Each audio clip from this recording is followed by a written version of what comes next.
Hey, what's up, guys, and welcome back to another Real Madrid preview. This is the preview to the match against Celta Vigo. Sorry once again for the late upload. Um, just haven't been free enough to record this earlier, so yeah, just gotta make do with what we have. But for this game against Celta Vigo, once again in the Liga, games are still a must win to try and get that second place and hopefully not third or fourth even. I mean, look, if you can't get first, you get second. That is the best you can get, and that is the minimum you should get. Normally, minimally is winning it, but you know what? Second place if you can't win it. And it's still a big game, and I expect rotations after that Chelsea game, but I don't expect rotations that are massive. You know, some players will come in, some players will go out of the team, but overall, I trust Ancelotti, his game management, and I'm sure the players he pick, the squad he chooses, the team he puts out.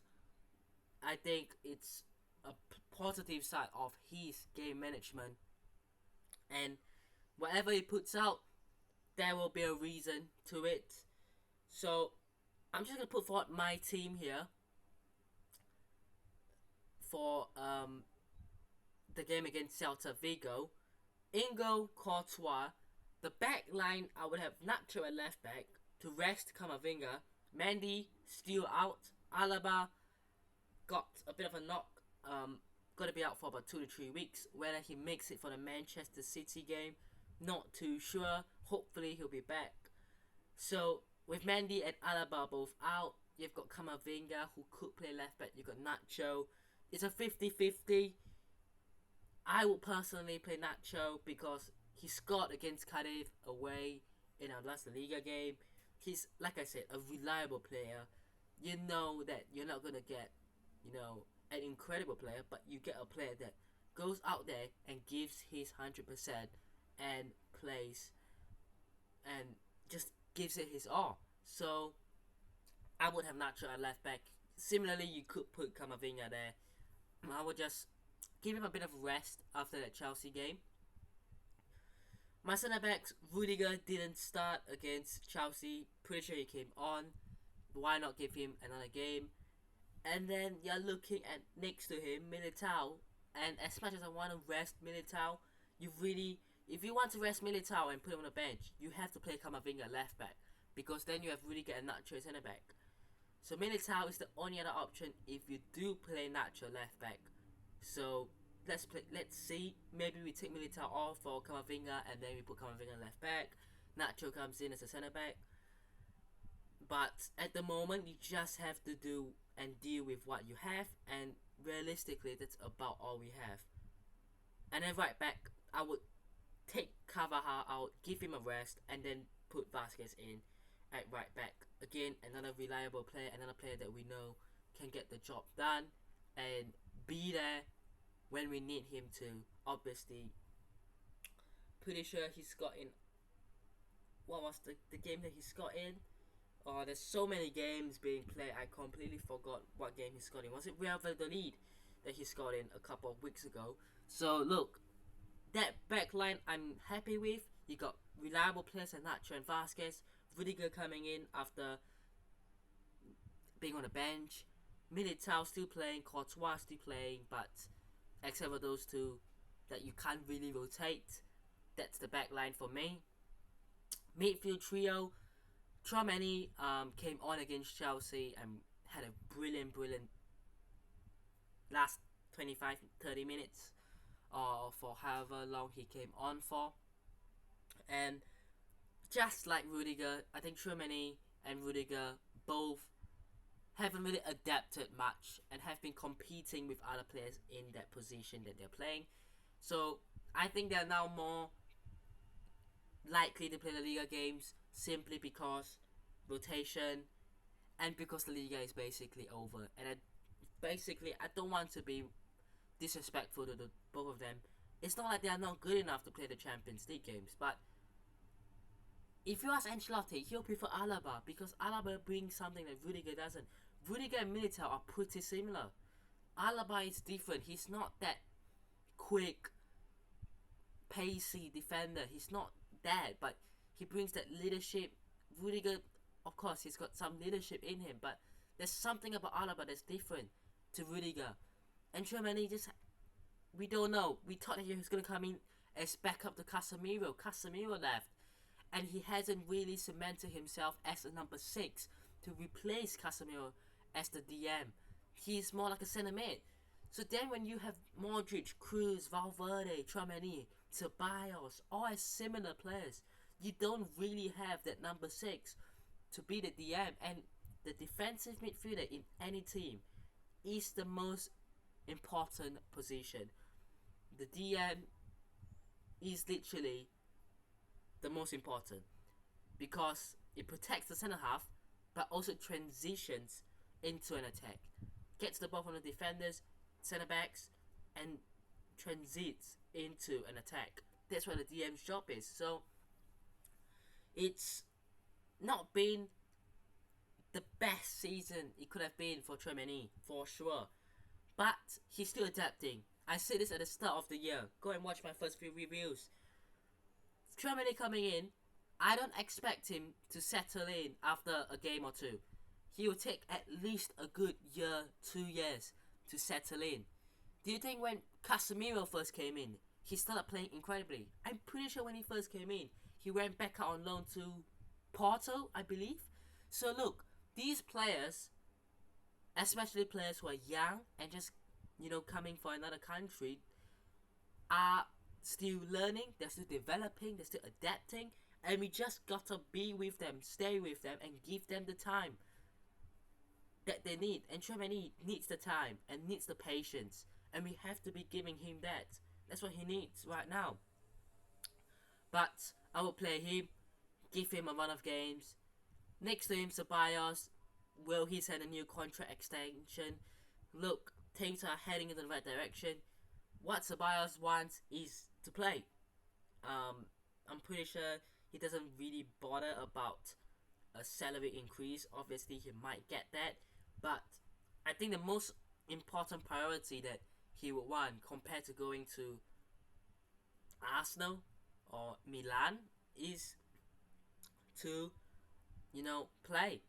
He can go to those teams and probably get a role or guaranteed games or even more playing time, even as a backup there.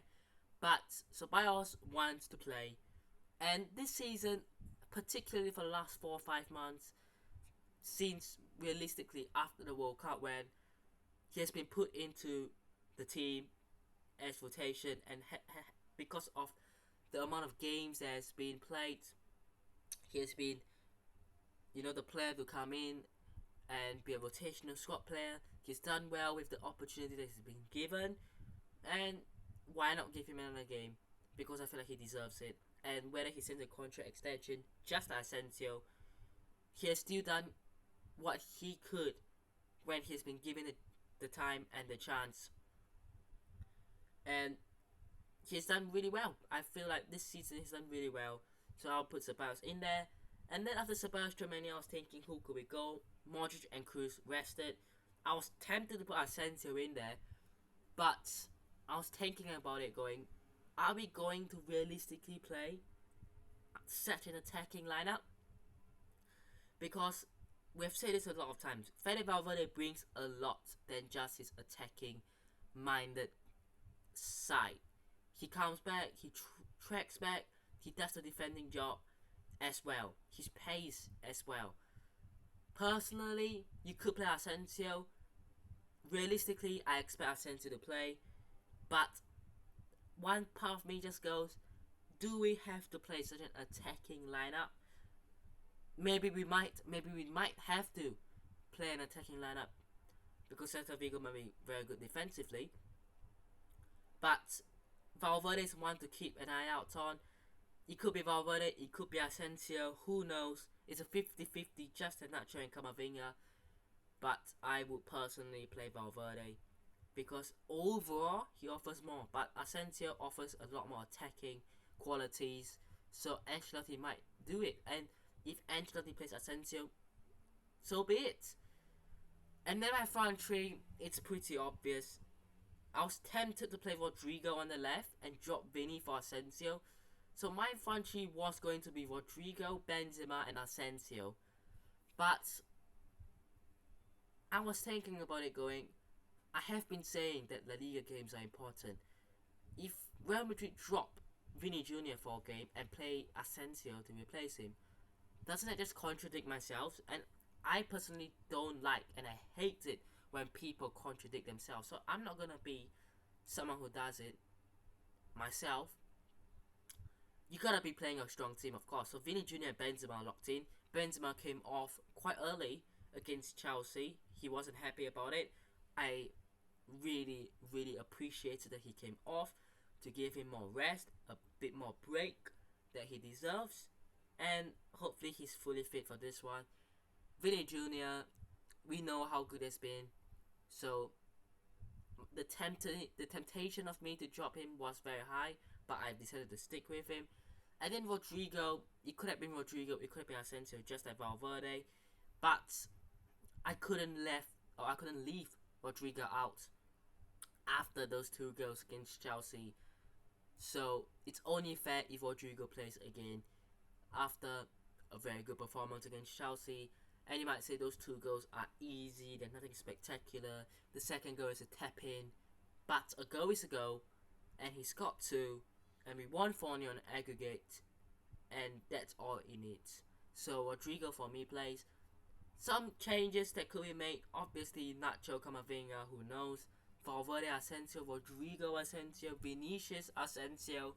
There's so many changes, but I feel like something along these lines is going to be the team. Now let's have a look at the table. So I've just seen Barca are playing Atletico, so that could be some points dropped even though they are at home. But let's have a look at the table here. So Barcelona, I'm not sure if you guys can see this, but Barcelona have 73 points and we have 62. Now that's 11 points separating Barcelona and Real Madrid. We know that. Real Madrid to Atletico 2 points. I think if Atletico win 63, Real Madrid win 65, we'll close our gap to Barca to 8. And then Atleti will close their gap to Barca with just 10. I'm kind of hoping, one side of me still believes, let's be honest, if you're a Real Madrid fan, you kind of still have the 1% of optimism, maybe. But obviously it's not going to happen. But if Barca do lose to Atletico, I'm wondering, is there a chance? Now we'll have a look at the remaining fixtures in just a second. But do I really want Atletico to beat Barca though? Because Atletico are just behind us as well. So we are stuck in the middle of those two. So realistically, Real Madrid just go out there and beat Celta Vigo. And let's see what happens between Atleti and Barca. Sociedad realistically probably won't, cause us any problems. So now we're looking at battle for top 4. Wow. Real Sociedad to Villarreal, 4 points. But Celta Vigo are 12th. Realistically, they are mid-table, but they're only 9 points above Valencia, and they're only 8 points above Espanyol. They're part of a group, right, along with Sevilla, and maybe even Mallorca and Osasuna. They are mid-table. I would say anything from Cádiz and below are likely to get relegated. I mean, Valencia to Cádiz, 1, 2, 3, 4, 5. These 6 teams here, Cádiz, Real Madrid, Getafe, Almeria, Espanyol, and Valencia are going to get relegated. Elche are already relegated. Probably, 13 points is just horrendous, isn't it? But Celta Vigo probably won't get relegated. They look like they are on right side. Along with a couple of these teams here, probably won't get relegated as well. So they've been playing alright. Couple of good players. Iago Aspas, we know him every year. He does quite well. But there's this one new player that I'm pretty sure a few of you have heard of. That is Gabri Veiga. Now, let's have a talk about this youngster. Center midfielder, Spanish. I have no idea how old he is. He's probably very young. But he's a very good player, and he's one player to watch out for. And I think Real Madrid will be scouting him while we play against Celta Vigo at his game, how he does, how he plays, because he's a good player, and teams like Arsenal are in for him. Maybe even Liverpool are in for him. So you don't really know, but one to look out for, like I said earlier, on Espas as well. So just have a look at Barcelona. So they've got Atletico, Rayo Vallecano, Real Betis, Osasuna, Espanyol, Real Sociedad, Real Madrid, and Mallorca. So mid-table, relegation, mid-table. Sociedad, Betis, probably not mid-table actually. So they've got Atletico, Betis, and Sociedad. There are teams that will be challenging for the top 6, realistically. So you've got 3 teams who are gonna be challenging for Europe. Then you got 1, 2, 3 teams that are going to be challenging. For mid-table, and 2 teams that are gonna be relegation. So 3, 3, 2, 3 European, 3 mid-table, 2 relegation for Barcelona. Which, realistically, if they drop some points, it might happen, but nah, it's not gonna happen. And for Real Madrid, Celta Vigo, mid-table, Girona. Where are Girona? I didn't see Girona in the bottom. Let me have a look at where Girona are actually. Ooh, they're mid-table. Oh, okay.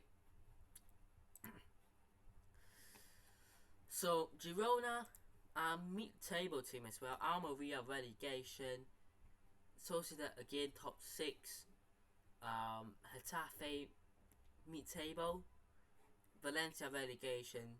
So European wise, 3, 4, 5, 6. Wait, let me see all fixtures. Oh, there are these 2 as well. I forgot. So, there's a couple more games as well. So we should be looking at 9 games. 1, 2, 3, 4, 5, 6, 7, 8, 9. Yeah. European wise, we've got Real Sociedad. Is that it? So we've got Real Sociedad as our only other European competing side. Mid-table, Celta Vigo, Girona, Getafe, I'll put them in there. Sevilla, Rayo Vallecano, Athletic Club. So we've got 6 mid-table teams. So we've got a lot more mid-table teams. A lot more. Right? We got Rayo, Valencia, and that's about it. So it's like what, 1, 6, and 2? 1, 6, and 2? Is it 1, 5, and 2? I'm confused. My maths is, so 9 games. I would say 1, 5, and 3. So 1 European, 5 mid-table, and 3 relegation. Barca 3, 3, and 2. So in terms of the fixtures, I would say Barca have a tougher fixture list for La Liga. Now obviously we have the Copa del Rey final against Osasuna. We got the Champions League semi-finals against Manchester City to go. So we'll be left in a different state compared to Barcelona. But hopefully Barca can drop some points, because if they lose to Atletico, that's 8 points.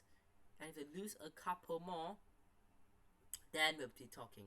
But I can't see Barca losing 4 out of the next 9 games, really. So that will be it. Let's go back here. Let me know your thoughts on my lineup. Let me know what your prediction and what your lineup will be. Prediction wise, I'm going to say a convincing 3-1 win for Real Madrid. You're at the Bernabeu. You're playing against a mid-table team that, with all due respect, are a good side, but they're not a top 4, top 6 side. So you have to be getting the job done. But let me know. I hope you guys have enjoyed today's video. Hit the like button if you did, subscribe to the channel if it's on already, and I'll see you guys in the next one. Peace.